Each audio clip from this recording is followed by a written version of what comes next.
You are about to see Lillie Allen, founder of Be Present Incorporated, speaking at the UCSC Kresge Town Hall on Tuesday, January 13th, 2015. The event was hosted by the Kresge Common Ground Center, Education for a Just and Sustainable World. For more information, visit kresge.ucsc.edu/common ground. I'm freaked out. 100 and some of you looking up here for something. And I'm pretty outrageous. So I'm not going to prolong this because we have a short period of time. But what I do want to at least say in this, that when you see, we also have men and boys that is part of this network, that is not sitting here, but definitely sit in the circle. And we sit as a team. I have been blessed enough to be what is called in language the founder.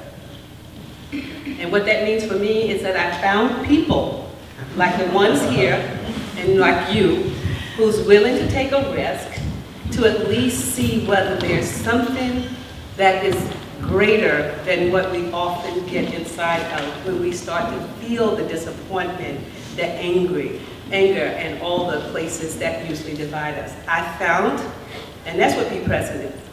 My position in the organization right now, I'm the creatrix of play. It's a C-suite position. That means something, at least it did. And it's also part of our board strategic direction. And it's also something that and it's formally known as the executive director.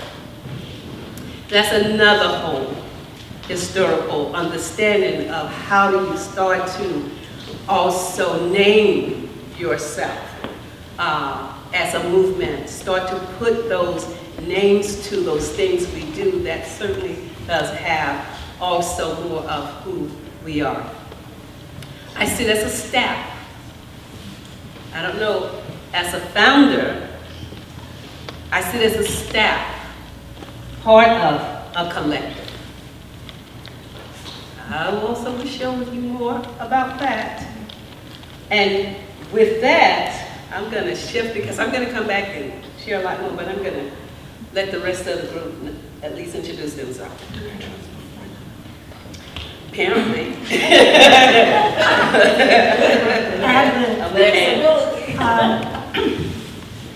Okay, if I hold this mic, you're going to see my hands shaking. They shake anyway, but shaking double.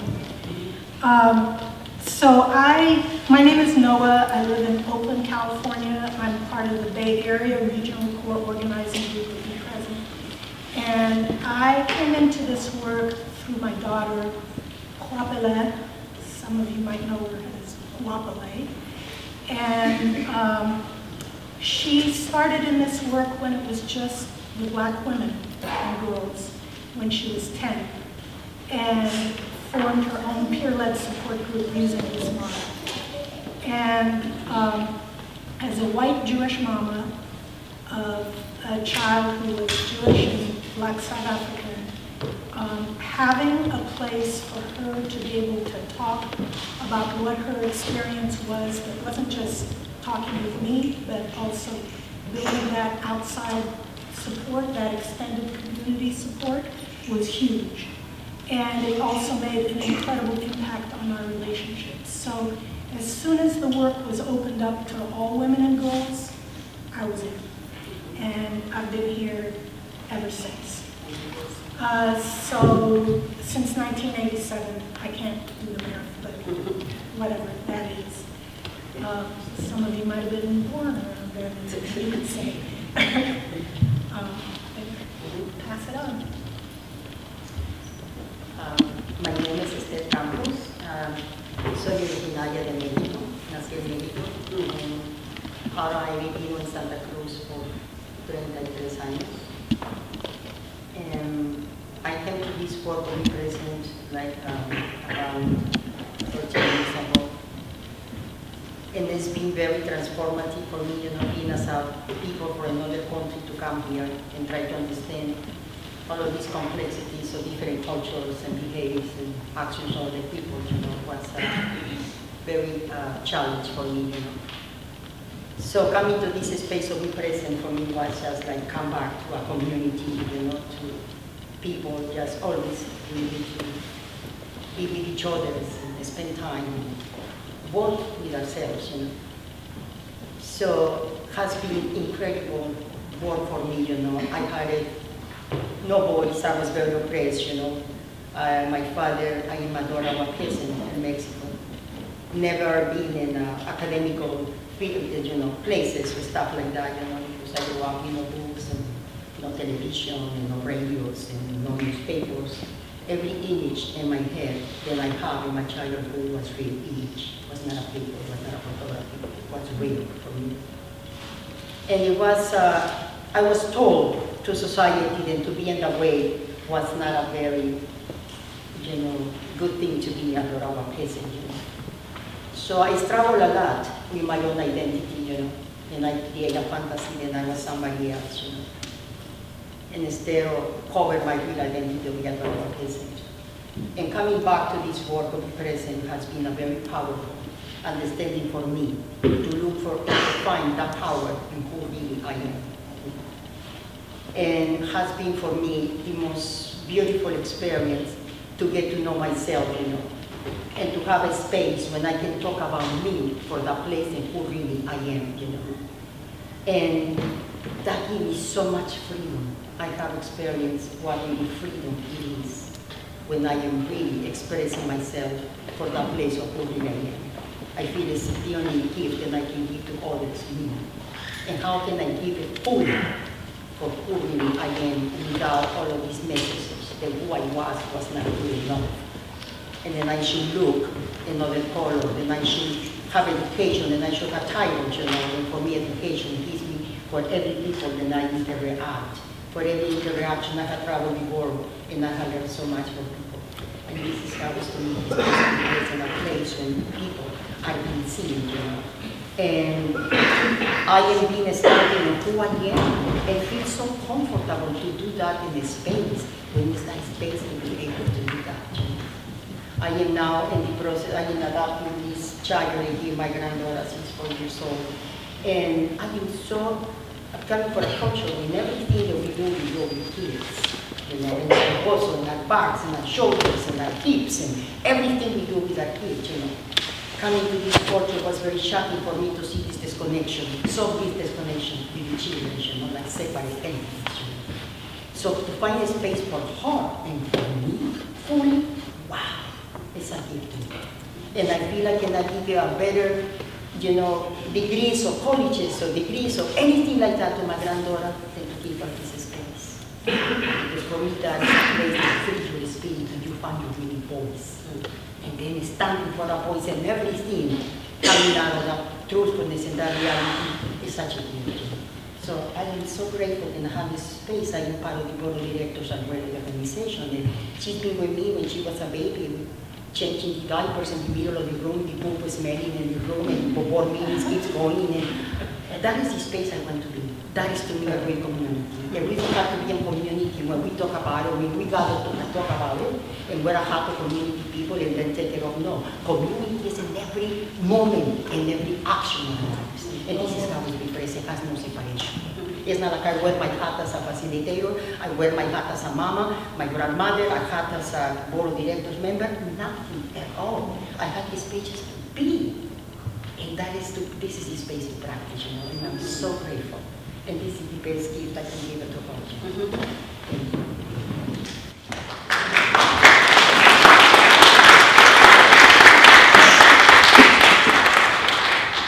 So to be fully present, I'm going to say I can feel my heart beating, I can feel a little nervousness in my stomach, and it's been a while since I talked to a group of this many people, and I've been in collaborative leadership with Be Present for about 11 years now. And I came to this work, I am a white woman of financial and skin privilege from the South of the United States, and I didn't realize that I was actually oppressed. I thought that I was not oppressed. And I realized my own oppression was what was coming inside of me, those inner voices, that where I would see a person of color or someone who had less than I had as somebody who was needy. I didn't see their true spirit. I saw that. And I integrated lunch counters with my mother at Orr's when I was 5. I went with her to help African Americans be educated and to go to be registered as voters. And so I thought, oh, I don't have any oppression. But my own oppression was what was going on inside of me, where I saw myself as guilty for having money. I blamed myself. I didn't feel like I was deserving. I actually would give away my money, my time, and my things because I didn't feel like I could do otherwise. And then that would come out of, I would overgive, and then what would happen is there would be an impact because I would get resentful. And when you get resentful, you get pretty terrible in your behavior. So I would actually act out in a way that had a negative impact on others. And I came into this work with the wanting to do the philanthropy piece because I had a foundation and I also wanted to know what it was like to really not be in the role of simply giving because I felt like that's what I should do, but how do I do it in collaboration? And I also have a history of having taught at the UC Farm and Garden here now, HASPA, for Agroecology and Sustainable Food Systems, and was a staff member there, taught there, and was an apprentice as well. I've worked with folks in the Amazon, and I had no idea how much oppression I had going on inside of me. And I actually had one situation that was a high impact, where because I needed to have a conversation, and we were in a training, a leadership training, and I didn't have it at the right time. It was about money. I came out and had that conversation, not even a conversation, I blurted it out. There was a huge impact on the person that I blurted it out to. There was a huge impact in the room, and a huge impact on me. I felt crazy and really wild for a while. And so how do we not do those things? Well, I've been in this work for 11 years. I've been part of the Community Alliance Initiative, as Sarah and I have sat in that together, and have been in Be Present support groups now for that long, part of some of the trainings as well, and have really been able to work through the issues that I have. And we keep working, as they come up, and go, wow, is that really what I'm thinking right now? Is that really how I'm feeling? And to speak it is very important and incredibly liberating. So, and we, Kai is a part of the Be Present core group that is based in Santa Cruz, and you'll be seeing a little bit about that, and it's basically a way for you to become actively involved in this work. So. We're going to be bringing all of your voices in, but we want to give you a taste of what our circles and our support groups look like and feel like, and so we thought that the visual might help. When the rains come and water the earth with a sweet song, when the rains come, the dust in my heart, it will be gone. When the rains come and for a moment the earth turns green, then we will dream again of how life can be again. Simple and free again, with plenty for all. When the rains come to the waiting embrace of the mother, when the rains come with the tender caress of the lover, when the rains come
This next moment is going to be a chance for you to turn to your neighbor. Whether that's somebody you know already or somebody you haven't met before. And a big piece of the Be Present Empowerment model is about knowing yourself outside the distress of oppression. So before those labels got put on you, before or after those things, like who can you be truly inside of yourself that's not the determinant of what the society is teaching us. So we want you to take the risk to break the silence around some piece of who you truly are that might not be so obvious when people look at you or first meet you, where there might be assumptions that this is an opportunity to share something about yourself. We're going to take about 2.5 minutes for each person. So go.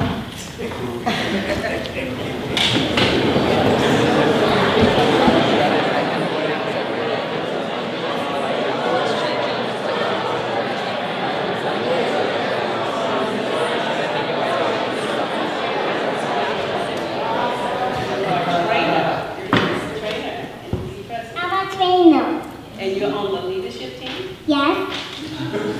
And what do you like about Be Present? When you have a separate group. Y'all heard that? Yes. I want you to say it again, because they really need to hear it. Yeah. When we have a support group. So they have that support group. Wow.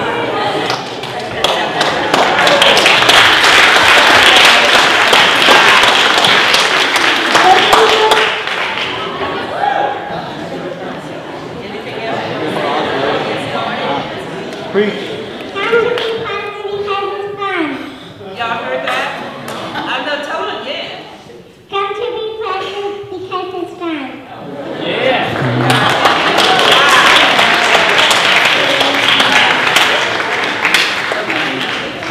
So how was that? When you were just taking the time, how was that? Now really, what we do in Be Present, every single person, think about this, get to have time for your voice to be heard. By everyone. So you know we couldn't do it today, but every single person, and even if it's silence, we give people that silent moment. Every single person. So what I'm going to do is talk about, okay, you know, this whole mystery of Be Present. We are a 23-year-old organization, nonprofit organization, and we started the mission of the organization really is to build sustainable leadership for the social justice movement. And we do that by teaching the Be Present Empowerment model. That model, which I'm going to be talking more about, but it's the whole idea of it is that, you know, how do you get to know yourself that's not based on a history of oppression? And also, how do you learn to listen in a very present and conscious state? And what we believe and what we've seen is that if we can do that, then we can build sustainable leaderships that really does have us to have a bigger impact on justice. And we also do it by maintaining a very diverse movement. That the work of Be Present started with myself, and then Black women, then women, white women, women of color, and men. And that was absolutely done with just that consciousness. So we also absolutely feel that it's very important to build partnerships, which is another way that we also carry out that mission. So let me just give you how I'm into this. History. I'm the youngest of 10 children. First of my family that was able to go to college. Do we have any first in here? Yes, wow. Ooh, yes, isn't that wonderful? Yes,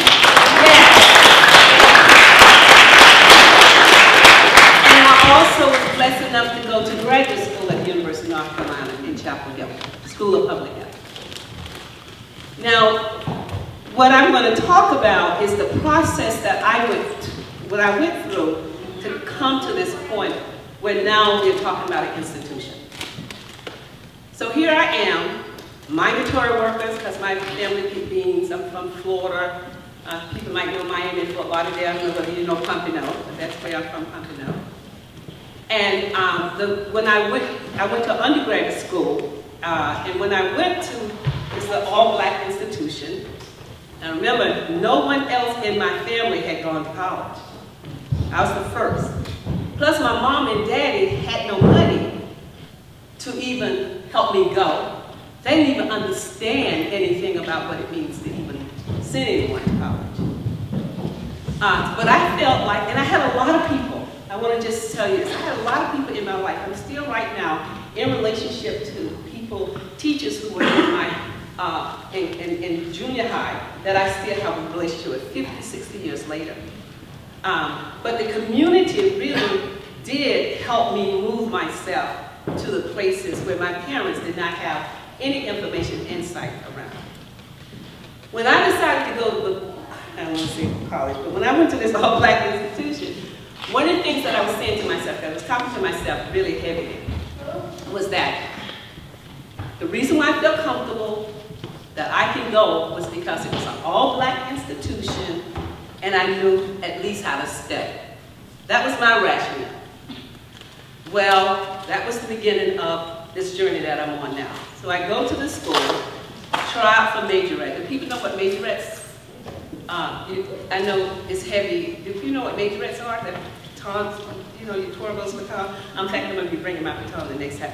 Twirl those batons and you march, you know, with the band. Well, I was a majorette in high school, so I went to college and I thought I would try out for a majorette there. They called them Golden Girls, which I thought was really the sequence of the uniform. Hey, Eva, I need, can you work with me? Thank you. It was the sequence I thought this, you know, that's the reason why they call them Golden Girls. I didn't realize until much later that it had nothing to do with that. But anyway, I go out to practice. You have to try out, audition. And I was walking with this friend that I knew who said to me, you really should not keep going out to audition. So I'm looking at her and I'm saying, well, you know why? And she would say, you know, just trust me. If you have any friend that tell you that, don't trust them. I'm telling you right now, don't do it. I went out and I started to do my routine. The person who was working with me came up and said to me, you are not going to make it. So of course, this is the person who's teaching us the routine, so I'm saying, we got a week before I can have to really do this. Would you tell me what I need to do? You're not going to make it. I said, well, just tell me. I'm willing to stay up at night. I can get some extra time. You're not going to make it. He said, just look around at all the other girls out here. And I did. I looked around. I really didn't see anything. He said, just look again. I looked again. He said, look at the color of their skin. Much lighter than I was. Look at how tall they are. I became 7'2", and I'm still 7'2" among my family for a long time, but they were taller than 7'2". And then look at how long their hair. Wow. Okay. Hold that. Remember what I said. The one thing that I felt comfortable with was that I know that if I went to this all-black institution, y'all follow me? That I'm black, I grew up with black people, I got that going, and I can study. Now I'm in a moment where that is not true. That even among my own, I was not okay. Now I learned many years later about that word, internalized oppression, but it didn't help me any then. Because what happened then was that the fact that I didn't feel like now I didn't have a place, my inside started to just, you know. I know we have some people in this room who can be witnesses with me. of what happens when something hurt and you just start to go in. You still got to move, because you know if you don't move, something's going to happen, but you still got to move. But inside of you, it's so still and so shut away from what your truth about what you really want to do. You don't have to raise your hand, but I found out over the years of just sitting that that's true for so many people. So think about that. Then I'm going to skip a little bit. I'm 23 at the University of North Carolina. I graduated from undergrad, did myself, paid for it. Now I'm at the University of North Carolina in Chapel Hill. You know Chapel Hill. You know the University of North Carolina. You know the Tar Heels. You know those, yeah. Where you know that it's also the #1 school, at that time, the #1 school of public health. And that's, you know, you didn't just get in there. Well, let me just take this one. A person of my color did not just get in there. You really did not. I mean, that was not anything other but the real truth. And I'm glad I didn't know much about that at that time.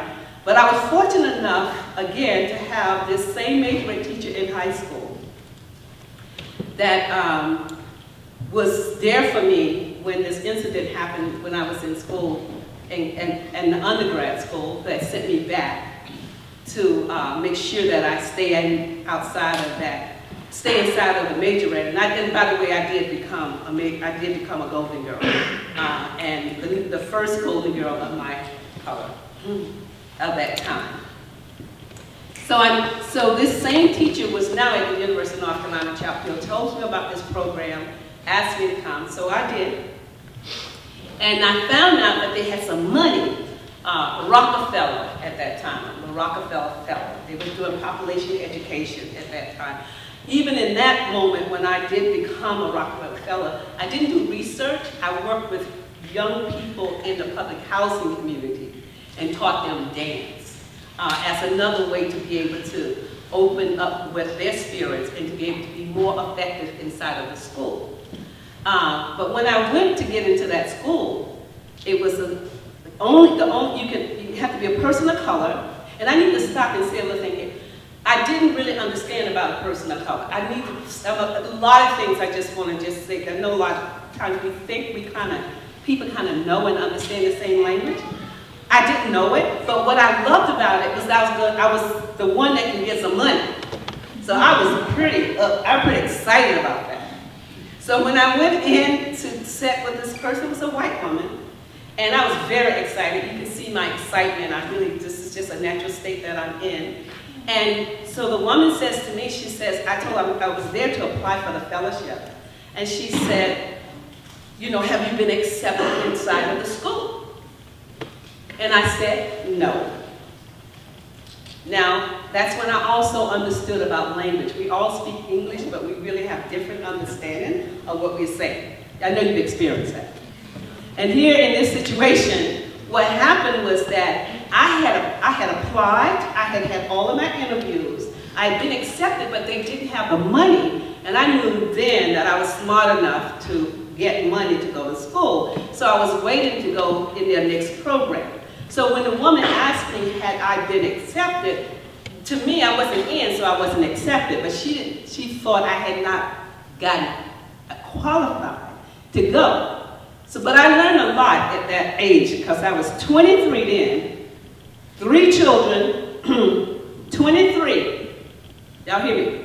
23, 3 children, 2 of them my own, 2 marriages that I believe in faithfully, and a niece that I made a commitment when we were in high school, when I was in high school, because of her mother and what happened to her mother in the process of her life, that I would, when I got out, that I would make sure that I would get her.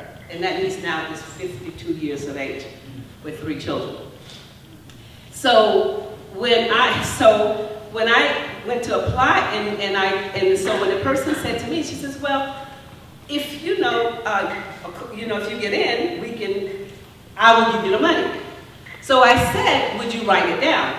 So she looks at me, she says, well, what's the matter? You don't trust me?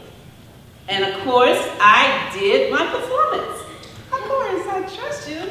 I just want to just make sure that somebody can see it. Damn, that was the one outside of me. You know that one, but the other one inside of me said, no, why should I trust you? The two-headed person, y'all familiar? Some got 3, some of us got 5, depending on what we have to do. But you follow me. You are with me, right? So anyway, so of course, and we talk about, because in my community, in my family, where I came, your word was the thing. You don't go back on your word.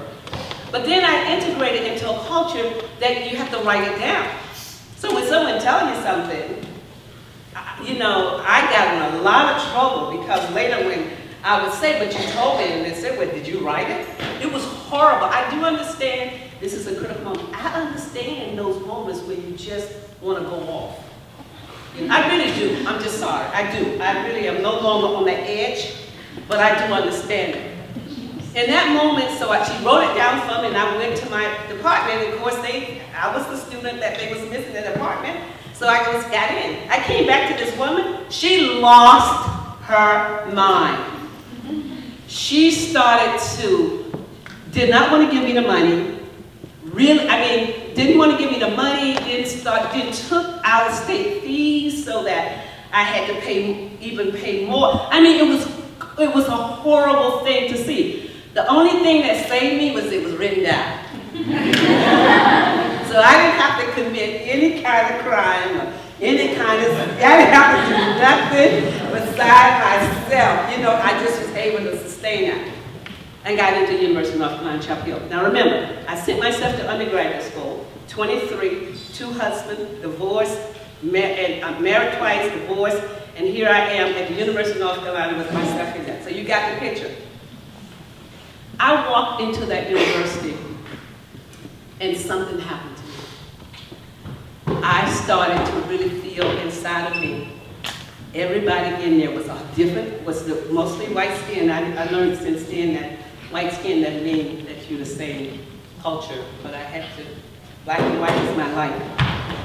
And inside of me, I started thinking, they're smarter, They know more than me, They're smarter, Do we have people who might have little voices like that? Oh, you don't have to tell now, but you will. They're smarter, They know more than me, That was in my head, and I was just studying. I went late, so I was trying to catch up and everything. And what happened was I went to a class in epidemiology. And it was a large class, 60-something people in the class. There was one African doctor at that time in that class. I was the only African-American in that class. And when I sat down to take the test, I did not remember my name.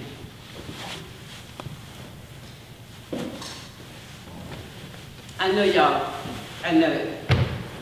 You hear what I'm saying? I'm taking a test. First name, I couldn't remember my name. You got the picture?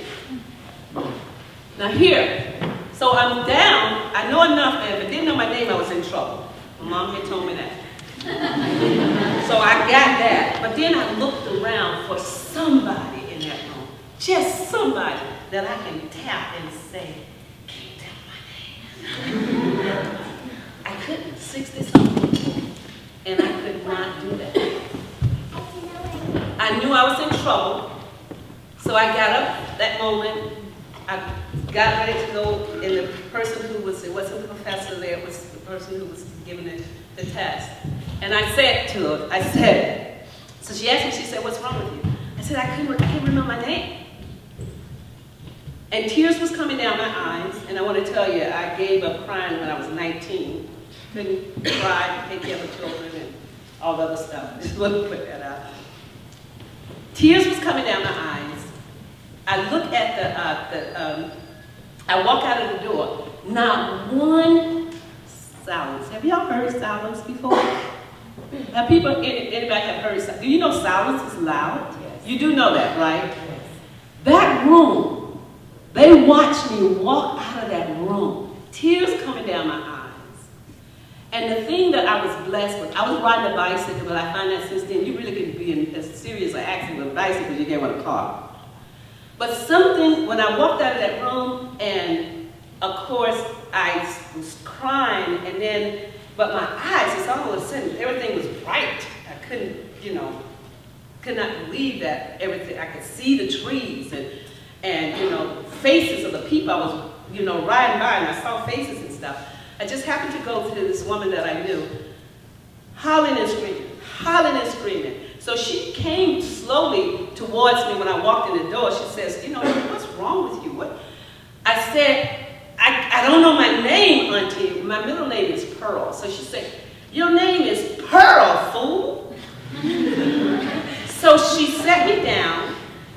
She at 98 when she died, she gave me a beer, because that's what she had, and she smoked a cigarette. I didn't smoke or drink, but I drank that beer and did not feel nothing. Y'all know what I'm talking about. Hello?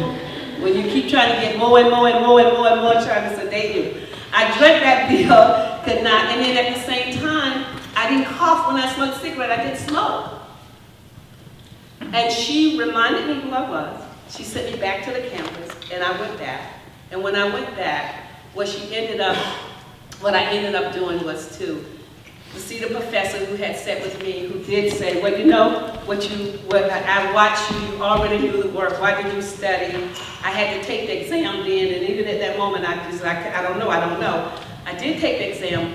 In the whole class, epidemiology, is still, I got an H, an honor. You don't get honors like that. I will always remember that class. But what I said was that, you know, I got 3 children. Here I am at the University of North Carolina in Chapel Hill. Everybody talked about how I had beat all the odds. Remember where I came from. The chances of me being there, you know, most people didn't believe that to be true. And yet, I felt like nothing inside me. I had that dream. I was pretty much able to afford myself. Just the fact you say University of North Carolina, Chapel Hill, people give you a job.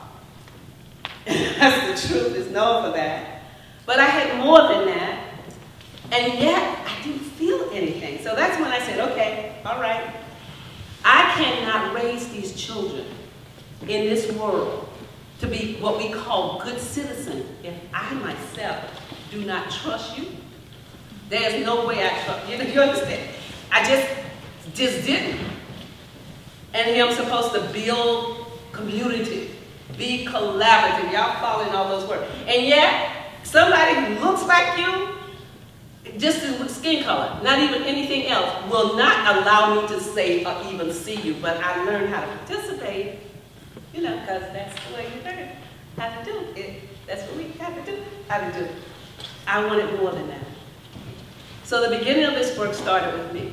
And I was in health education. My work was to facilitate change in community. So I spent a lot of time starting with that first step. How am I going to get to know who I am? My true self, when it's not based on just somebody's best friend, somebody's daughter, somebody, you know. How do I get to be the essence of my being, that wonderful person that most everybody in my life, ever since I was little, talked about? That was the first question. Now, okay, thank you. I'm almost finished up. We're talking about the model. So the first one was that question, how? This is a 23-year institution that now had turned into, that question has turned into a model. And we're going to talk more about that. The next question was that, and I really did. I was able to go and interrupt racism and classism. I was so good, but I got lonely. I didn't want to keep interrupting people in what they're doing. What I wanted was to have relationships with people who also believed in what I believed in, and who also was willing to take the same risk to see whether something could happen. And that's when once I started to listen, because now, once I was able to move that history outside of me, I started hearing, and I can listen to you. I don't care who it is that looks like you, I just want to know you. And I kept listening for that kind of relationship. And I didn't stop when this is what happened. get our feelings hurt, we stop, we ain't doing that anymore. I didn't do that. I kept looking for until I was able to find it. And we're talking about a national network that's been organized for 23 years as a nonprofit organization. And we're talking about a movement of it started with black women 33 years ago. Laverne, who sits in this space right now, started in this work 27 years. 27 years ago. And we're now doing a national movement around black women leadership and the voices inside of it. What I found out is that once I was able to shift outside of that history, then my relationship building started to be different.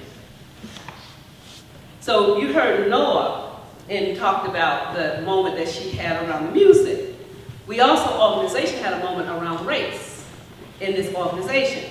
Big time. So this is where this is what I just want to say before we move to the next thing to talk about tomorrow. Now, these are people we've been with for a long time. You would not want to have any kind of unaware, unconscious, even deliberate actions of any kind of harmfulness to happen in your relationship. You just don't want that. So think about race. And here's Noah's a Jewish woman. I'm an African-American woman. We had in this organization an incredible moment where those two factors came to be true. Noah, inside of her place, shut down in a serious situation we were in, and totally moved back from what I know who she was in her spirit, and even in her history as a people. She wasn't able to act on it. And I had to be a witness to my friend. And the only thing that saved us was that I knew something bigger than that moment. But it still doesn't stop the hurt and the disappointment and the pain of knowing that you are treated unfairly because of your skin. It was around race. It was not me being paranoid or me being, I'm not paranoid. I'm pretty much factual when something is not right that is happening. But it's hard to do that when you don't have that unusualness that's happening. We are still very sustainable, but we had to do the work. The only thing that made it possible for me to stay inside of it is that I knew something. We had something different because we had a relationship that was different. Noah had to look at that place.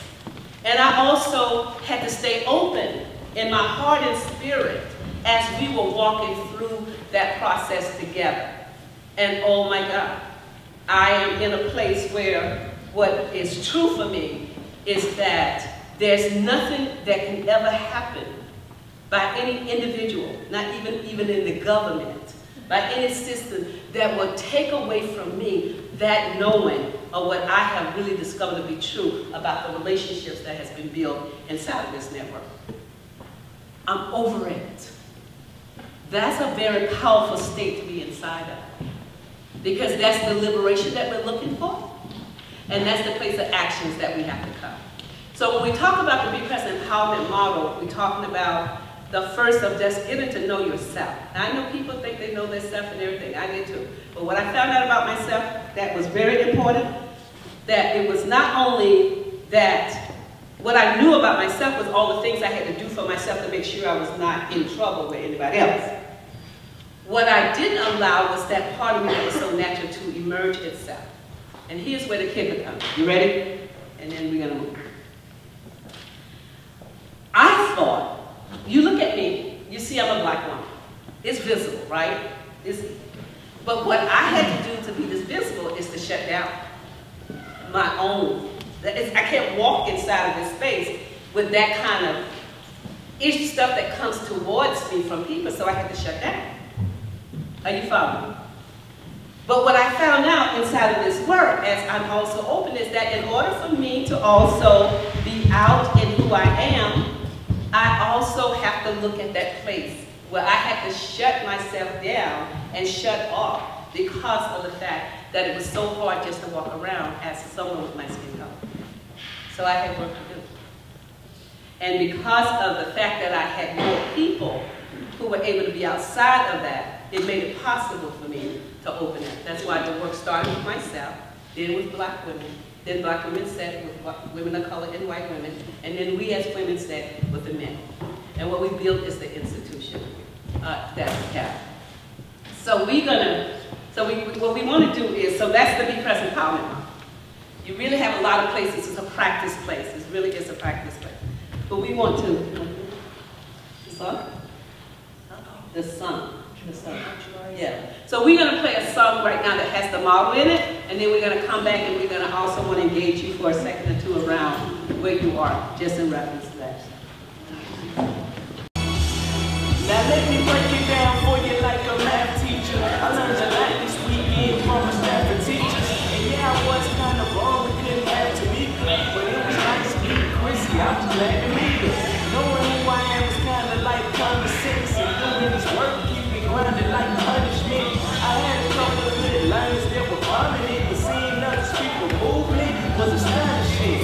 After sleeping for so long, I'm awake now. Right in this moment, I'm starting to misbehave now. And every one of those labels across my face down, I remember one by one. It's time to break them down. And that was step one of the Be Present Empowerment model. Knowing yourself outside the stress of oppression. And this step, one breaks down every label placed on them by society in order to gain a clear and direct knowledge of who they really are. Now that I know who I am and my vision's clear, I can now listen to somebody with a conscious ear. Before I left home, I knew why I was coming here, and tomorrow I'm leaving with it. Hope I can keep it with it. And if I cannot have support, then they gon' seek it with it. But it's up to me to stay afloat, cause they're not sticking with it. And when I'm in my chicken pots, they're not thinking with me. Cause if they're doing that, then they're not really listening. But what they are is really missing everything I'm saying while they're reminiscing. Race, gender, power, class, what's your definition? If you want to change, you have to give yourself permission. And that was step two.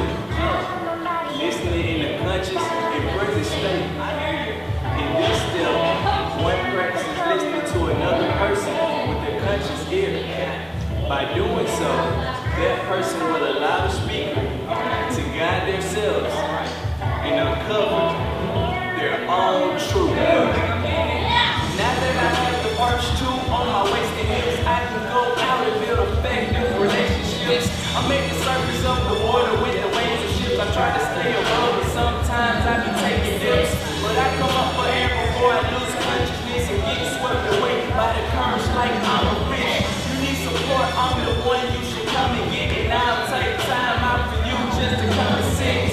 But you have to be willing with me to take a risk and put yourself as number one when you make a list. I don't really know where anyone will make a list, but if you feel empowered right now, come on and make a list.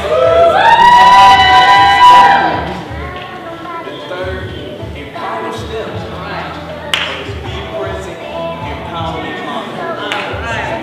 Once you master step number two. Alright, so let's see, what are the 3 steps? What are the 3 steps? What's the first one? Oh, come on, I know you all, come on. What's the first step? Get to know yourself, listen, hear your heart, build effective relationships. All right. And that knowing yourself is outside of that history of oppression. It's a difference, y'all know that, right? Because we know a lot of things that we understand about ourselves as it relates to a lot of other stuff, but outside of that history of things that suppress our true spirit is what we're looking for, right? So the first one is knowing yourself. Yo, I know, is it the afternoon, or is it me, or what it is? Come on, help me some. Knowing yourself, because you're about to come in right now. Knowing yourself, listening, knowing yourself outside of a history of oppression, listen in a present and conscious state, and building sustainable relationship. Now this is where you come in. We got a few minutes, because I know we got to get out of here. So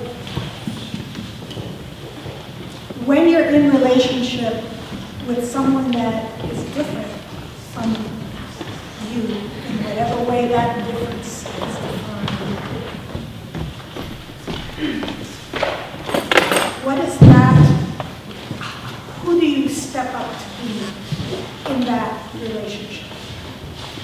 how do you stay with your true self?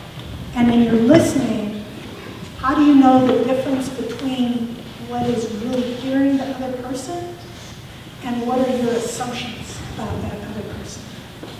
So to start to have those places out loud, I know all of you, if you're in this class, you're building relationships, you're working together. Sometimes like little funny things will start to happen, and it might not be obvious, but it might be like a little feeling in your stomach, or it might be some kind of sense that something is not quite like feeling okay. What do you do with those moments? And in this model is how to be out loud about those moments. Using an I statement about yourself.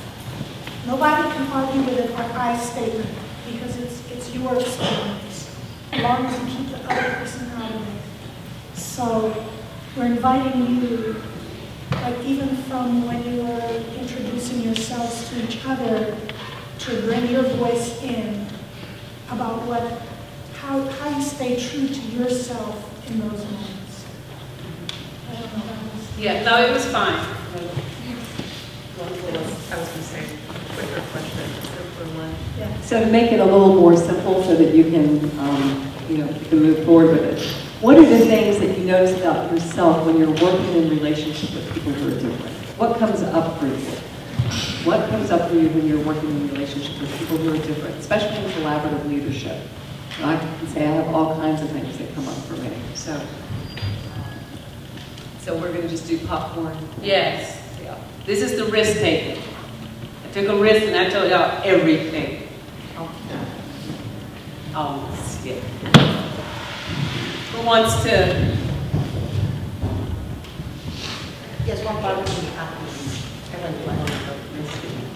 Could you state the question one more time, please? Yes. So the question one more time is things that you've noticed about yourself when you were working in relationship with people who are different. And I can give you a few examples for me just to get us going a little bit. I don't like giving up control, and I feel like I have a sense of responsibility. And it really freaks me out to do that. Also for me, working with white men because of my history and things that have gone on, I give my power over to white men.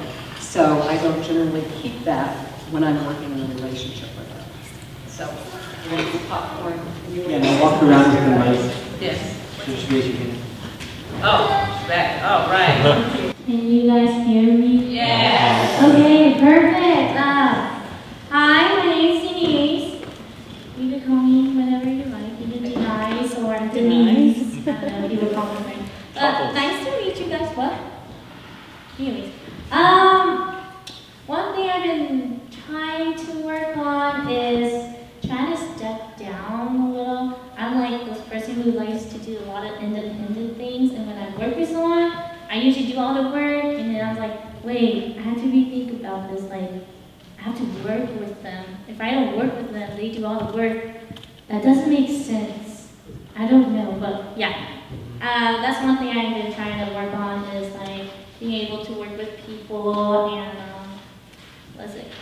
stepping down, stop being the initiator, making other people, do the work also, and allowing people to participate too, and just not me.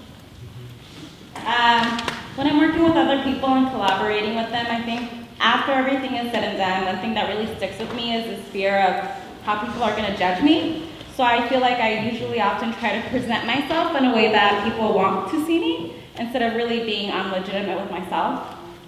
I'm so grateful that I live in Santa Cruz, a beautiful place, and that I get to dance every day. If I didn't get to dance every day, I would go mad because the chatter doesn't really come through clearly, and in group, it's so tedious. You have to spend so much time with language to approach any kind of reality of your whole brain. It's a little frustrating, and I kind of like to see how it works in the process when you're supporting. Because I imagine you do more than just talk. There's more touching a little bit, and maybe some dancing and some moving. And crying and laughing. Hi, I'm Critters. I noticed that when I find myself in a group of self-identified women, that I don't feel woman enough. I constantly am finding this like kind of feeling of like, do I feel woman enough? What is a woman? And like constantly exploring that aspect of myself. And I find that like when I'm working with a group of women that I'm very aware of like, how do I identify as a woman? So I find that very difficult to go across. Thanks. My name is Randy. I found that in group situations, I respect other people's like, right to talk so much that oftentimes like I will find myself not voicing like my own opinion. And I'm like, my spirit is like, I'm confident in myself and I know who I am and I like feel right in myself, but like sometimes I don't like voice that. So yeah. I like to talk a lot and I don't really have a problem sharing how I feel, so I have struggled with and been working on letting other people be confident in their silence, and when we're sharing, we decide to be more silent when it's other kinds of people to talk, so that people who are less confident with sharing what they have to say. One thing I notice I struggle with is when to be passive and when to be confrontational in different settings and all that comes with that.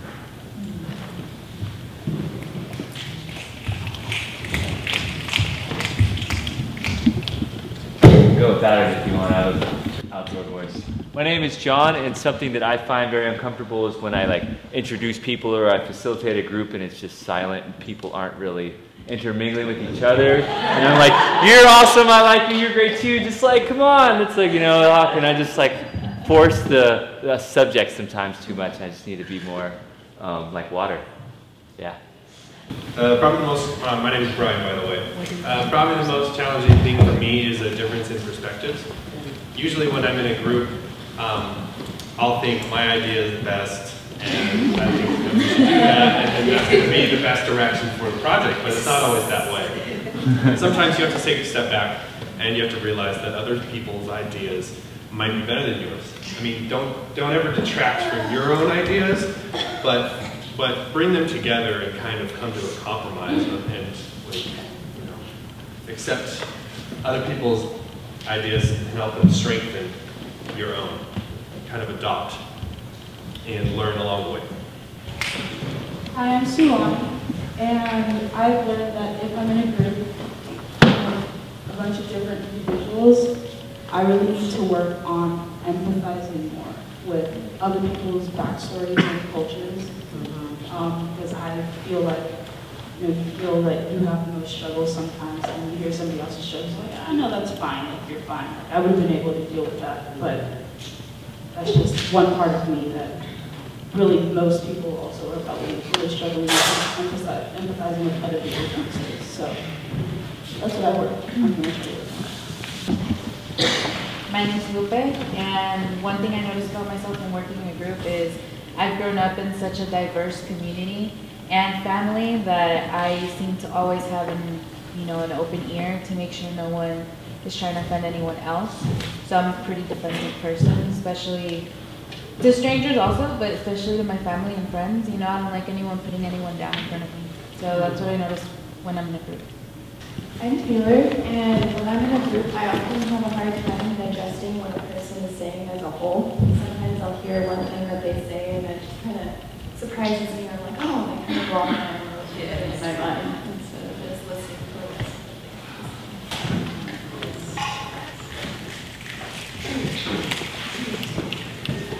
Hi, I'm Natalia, and sometimes in dealing with other people, I'm too passive. I hate confrontation, don't want to deal with it. I usually can understand their point of view, even if I don't agree with it. And so, yeah, I usually just keep my thoughts to myself, just to avoid confrontation.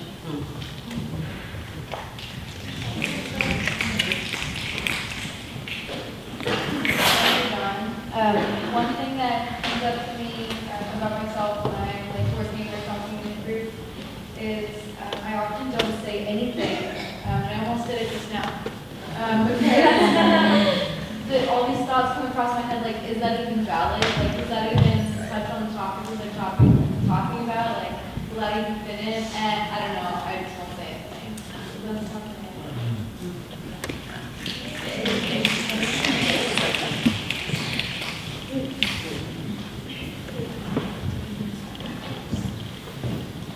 I just want to say something about the active listening that we do and be present. You know, the listening and the talking is very, very active part of it, you know. Because what we and be present, what we do is we don't give an advice or ask questions to the people. You know, we just guide the people to go where they need to go in the moment, you know. And because for me, I used to have that advice in mind, you know, and then my ego comes, I will give it the best advice I can never give it to anybody. And then one was fabricating my own advice, and I was not listening to people. And that's how I began to understand it and be present, you know. And when we listen in a present and conscious state, without anything to be saying or nothing, not advising, nothing like that, is the freedom to our minds to really be set on the people that we are listening.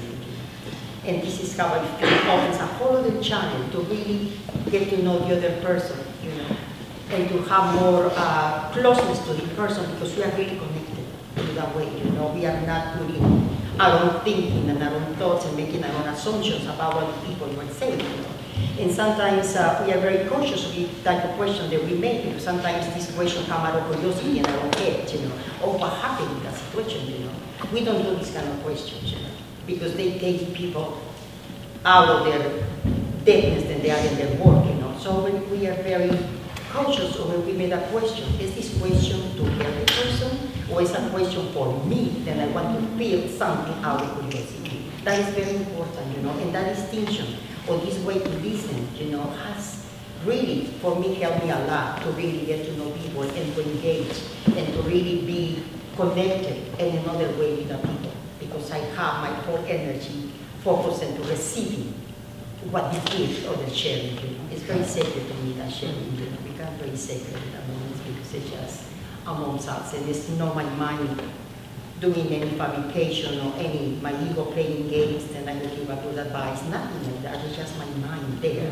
Listen to this person and connect to that. You know, the message for me sinks in a very more deep way in myself when my mind isn't that giving the attention to surface to the other person. You know. And this is how we learn a lot in the press and we practice a lot. You know. The same part of the board meetings and sometimes we cry and scream and it's just so many stuff happening in these board meetings because we never put nothing aside of how they call the work. We never pass it up into us what's happening with us. At every moment, and any step, and every moment in the board meetings, whatever is happening, something is happening with us, we just express it so we can really be fully in the work or whatever we are doing. You know, it is so important. You know, just sometimes a word. You know, I left the room and just be honest with the other person. I am not listening to you. You know, I have some feelings. You know, and just with that, sometimes allow me to go back and read and listen to the person, and that being just in my own world. You know, when somebody is talking to me, that is so. And being present and listening is absolutely, totally active. As the talking as well. You know, not ways. Okay. Oh, okay, so do you're going to close out the class, or do you, because we have a couple of things that we want to do. I'm sorry, we don't want anyone to, we don't want, okay. Okay, so two things. Do anyone have any questions? We want to have this open for that. And, yes, okay, great. Can you repeat what number 2 was in the be present power law definition? Listen. In a present and conscious state. Yes, and you were excellent talking about listening. The hardest thing, I know, because you know, a lot goes on in our heads, right? So when someone is talking, we tend to already think about what it is that we want to make sure we say when they finish talking. You're not listening. Or if you start to already have the similar experience that you experienced, you're not listening. What we're saying is, that that person gets to be heard. I don't care how much your experience is similar, that person gets to have that. And that's the hardest thing to do, is to open up to be able to just hear someone else. But listening is a very important step. Anyone else? Question?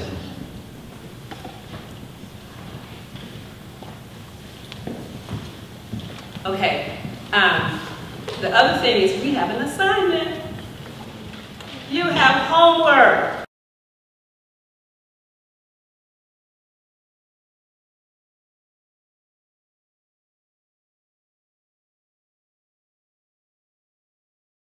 You want to hear? Okay. So here's what we're asking. Well, first of all, there are a lot of places for this process to be practiced. You're fortunate enough to have 2 core groups, one here in Santa Cruz, one in the Bay Area. We have that information available. Go on our website, www.bpresent.org. You can get all the things that are going on, including what's going to be happening this Saturday with a larger group of people that's coming together. Yes. Here is the other part, that listening piece. So here's what we want you to do. You don't have to tell the person, but what we want you to do is that when you leave here, just pay attention to how you listen to someone. So here's some signals. So we said about the key to the listening. That if you're listening to, if you are already thinking about what somebody's saying, if you've already formulated an idea, you're not listening. So pay attention to how you're listening, and then note it. Just note it when you start to just go away. Just for your own self, just note what happens in that moment with the other person, what that person is saying that gets you to flow to a different way. Just to note it, just to note it. And then we want you to write every time you do that, to note it down. Just a note. And then, okay, so here's the second part of it. And then we would love to have you to begin to share with each other in this space what you have learned about the listening. Where do you see yourself shifting your listening? And you know you can do it in here. This is what you're all about. But to really have a place to practice, just to see what happens around the listening piece. Now you know that you have to know where you are in that listening, right? Do you understand what I mean about that? If you already thinking that when you're listening to someone, remember what I said, if you listen to someone and you already know, I am not listening to them. You know where you are in that moment. That's a healthy thing. You can just say, you know what? I'm not listening right now. I need a minute. Or if you also notice yourself starting to already decide that what someone is saying, you're not listening, just slow yourself up and see whether you hear something different. You think you can do that? That's easy assignment. Don't you think? Well, we're going to find out from you. And we have one, you notice we love songs, right? Well, you can tell we just can get off on songs, so we really love. We got one more song though. We want to at least have all of you to participate in. You might not know the words right now. Do we have the words for it? We don't have the words. But anyway, the song is called Something Inside So Strong. And we want you to remember that as that first step. Oh, no? No? Okay. Now, here's the other piece of it. Why don't you all stay here? Good. Get some movement. And listen to the words.